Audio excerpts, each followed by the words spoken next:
Hi friends, తెలంగాణలో రాష్ట్ర ప్రజలందరికీ అదృపై శుభవార్త. ప్రతి ఒక్కరికి కూడా ఆసరా చేయుత పెన్షన్లు అయితే వృద్ధులకి, వితంతువులకి, ఒంటరి మహిళలకి, వికలాంగులకి 45 నుంచి వయసు దాటిన ప్రతి ఒక్కరికి కూడా 65 సంవత్సరాల వయసు గల వారి వరకు ప్రతి ఒక్కరికి కూడా ఆసరా చేయుత పెన్షన్లు అయితే పంపిణీ చేయబోతున్నారు. భారీగా కూడా పెంచారండి. మరి ఎవరెవరికి ఎంత పెంచారు, కొత్తగా అప్లికేషన్స్ పెట్టుకున్న వారికి కూడా మరి వాళ్ళకు కూడా ఇక పెంచడం జరుగుతుంది. మరి ఎప్పుడు దరఖాస్తు ఫారాలు చేసుకున్న వారికి మరి ఎప్పుడు వాళ్ళకు కూడా ఈ యొక్క ఆసరా చేయుత పెన్షన్లు పంపిణీ చేస్తున్నారు తెలుసుకోవాలంటే ఒక చిన్న లైక్ అయితే చేయండి.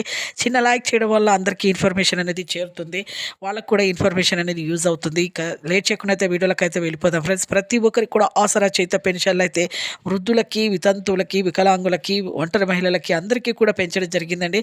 అయితే వృద్ధులకి 4,000 రూపాయల వరకు, వితంతువులకి, ఒంటరి మహిళలకి 5,000 రూపాయలు, వికలాంగులకి 6,000 రూపాయలు అయితే ప్రతి ఒక్కరికైతే ఇవ్వడం జరుగుతుంది. అలాగే కొత్తగా అప్లికేషన్స్ పెట్టుకున్న వారికి కూడా ఇప్పుడైతే ప్రతి ఒక్కరికైతే రావండి.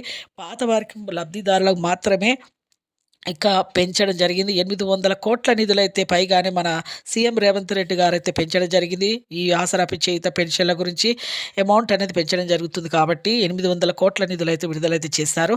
అయితే ఇక ప్రతి ఒక్కరికైతే ఇప్పుడు 2016లో ఎవరైతే పాత లబ్ధిదారులు ఆసరా చేయుత పెన్షన్లు వచ్చిన వారు పాతవారు ఉన్నారో వాళ్ళకు మాత్రమే ఇప్పుడు పెంచడం జరుగుతుందండి. 4,000 రూపాయలు వృద్ధులకు, 6,000 రూపాయలు వికలాంగులకు, వితంతులకు, ఒంటరి మహిళలకు 5,000 రూపాయలు పెంచడం జరిగింది. కొత్త వారికి మాత్రం దరఖాస్తు ఫారాలు వెంటనే ఇప్పుడైతే వెరిఫికేషన్స్ అయితే చేస్తారో, చేసిన తర్వాత సంక్రాంతి పండుగ వరకు వీళ్ళకి కూడా జత చేయడం జరుగుతుందని చెప్పడం జరిగింది.